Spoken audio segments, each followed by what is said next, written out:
I entered the apartment to see 4 sets of eyes gawping at me.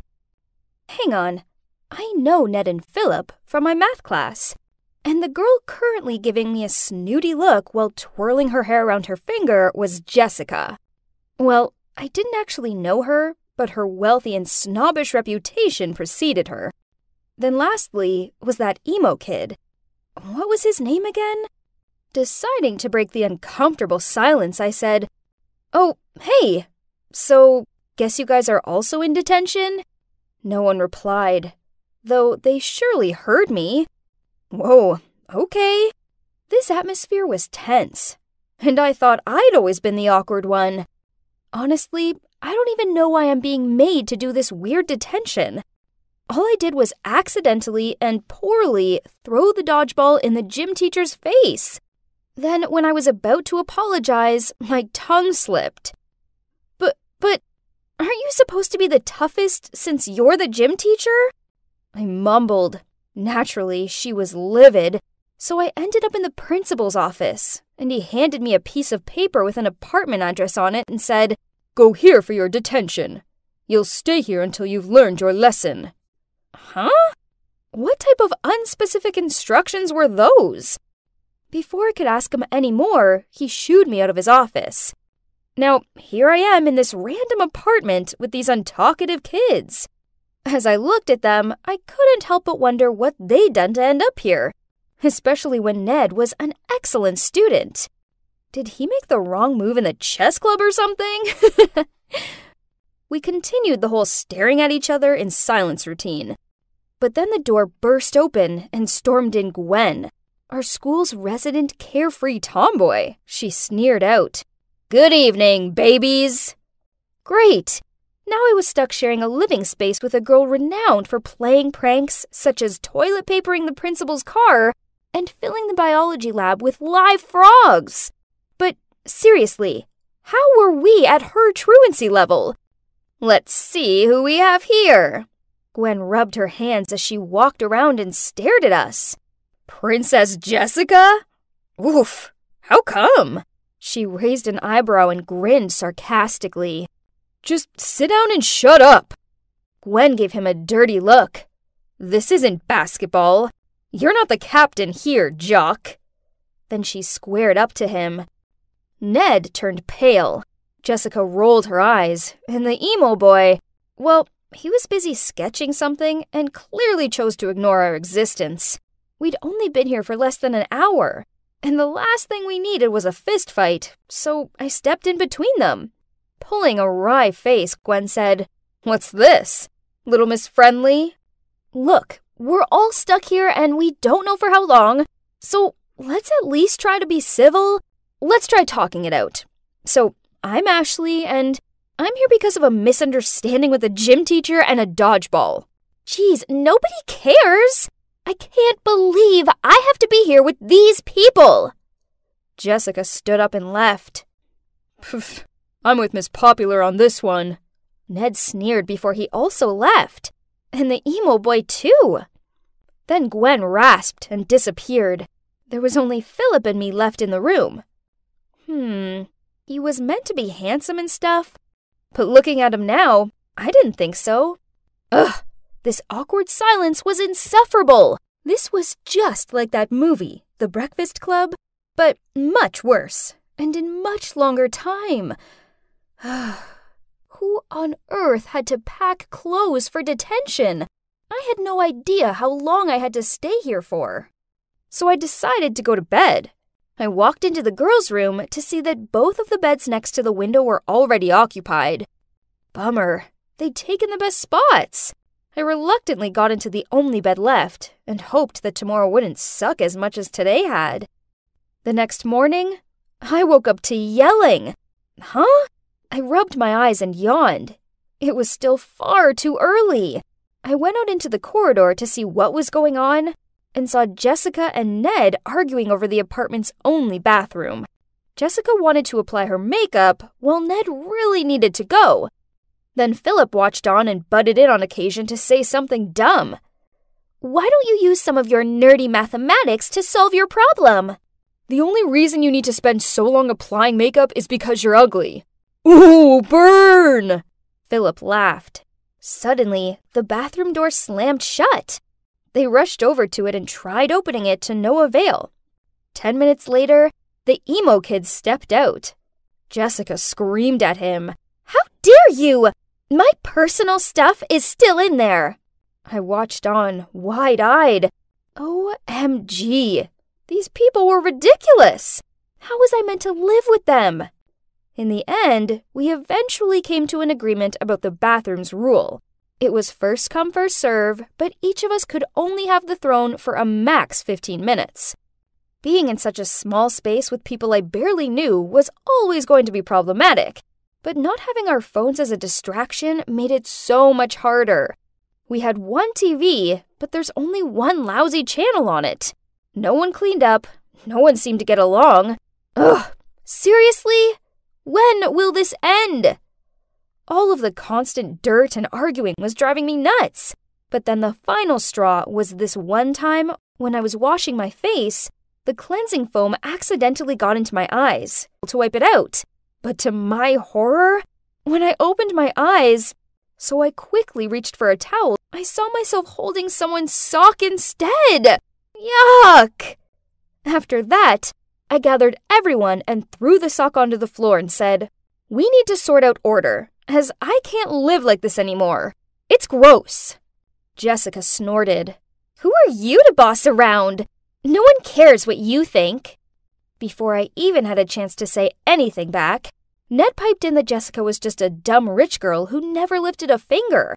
Then Gwen jumped up to her feet and started shouting for no reason. Philip gave me this smirky know-it-all look that made me want to scream. Then he actually lobbed a basketball at me, which almost took my head off. Then, ignoring the others, I started shouting at him. The only one who stayed quiet was the emo boy. "You aren't even that pretty. In fact, I've seen more attractive slugs," I heard Ned say to Jessica. That was a bit much, wasn't it? I mean, it was obvious Ned only teases Jessica because he has a huge crush on her. Jessica huffed as she tossed her hair behind her back, then stormed off to her room. Man, this place sucks. At least lunchtime had arrived. So I made myself a delicious-looking burger, then quickly went to the bathroom. When I returned, I couldn't believe it. Philip was taking a bite out of my burger. I screamed at him, but then he shrugged, then said he'd make me a new one. And like a decade later, my replacement lunch finally arrived. And Philip was smiling at me strangely and watched on as I bit into it. Ew! I lifted up the top of the bun to see a raw piece of beetroot. Ugh. I was so fed up with everyone that I went to bed super early that night. Only when I woke up the next day, both Jessica and Gwen burst out laughing at me. I hurried to the bathroom and checked out my face. Oh no. Turns out someone had drawn on my pillow, and now I had ink all over my face. I had to scrub my face for ages to get it off. Then Philip wouldn't quit laughing at me. I knew he was responsible. Ugh! Such a jerk! And on the other hand, we also had the emo kid that I was seriously getting sick of. He never said or did anything. Instead, he just sat there, usually wearing his stompy boots and looking all moody. I mean, why wear those sweaty-looking boots when he's stuck inside? It was about time he spoke up, so I came up with a prank to get him talking. When the emo kid was in the shower, Ned and I filled his beloved boots with mayo. A little later, I heard some loud thump. Then the emo kid did a weird walk across the room with his foot covered in mayo, while clutching one of his boots. "Have you lost your mind?" he shouted. And not gonna lie, I was intimidated by this other side of him. Then out of nowhere, Jessica appeared. She turned to me and shoved my shoulder. "That was too much, don't you think?" "Oh, no, you didn't. I wasn't gonna let someone like her speak to me like that and get away with it." So I struck a defensive pose and glared at her. We ended up in a stare-off when suddenly I felt arms pulling me back. It was Philip. I tried flailing free of his grip, which caused him to lose his balance, and he accidentally elbowed Gwen. Oh, you're done, Jock! Soon, Jessica and I were pulling each other's hair, and Gwen and Philip were shoving each other. It was mayhem. Stop! All of you! It was the emo kid. He glared at us with rage. You're acting like immature brats! Well, that was unexpected, but I guess it worked, as a few seconds later, we started cleaning up the mess we'd made.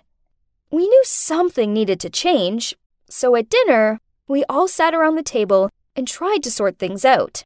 The others were all staring down at their food and not talking, so I decided to go first. So, I'm here because I don't always react well to certain situations. I don't know, I guess I find it hard to make friends. I trailed off. Then Ned spoke up. The only word my mom seems to know nowadays is study, study, study. I feel like all I am to her is a grade. So when I got a B in English Lit, I ripped it up in front of the teacher. That's the story. Jessica flicked back her hair, then said, Try having all the money you could ever want, but the most neglectful parents ever.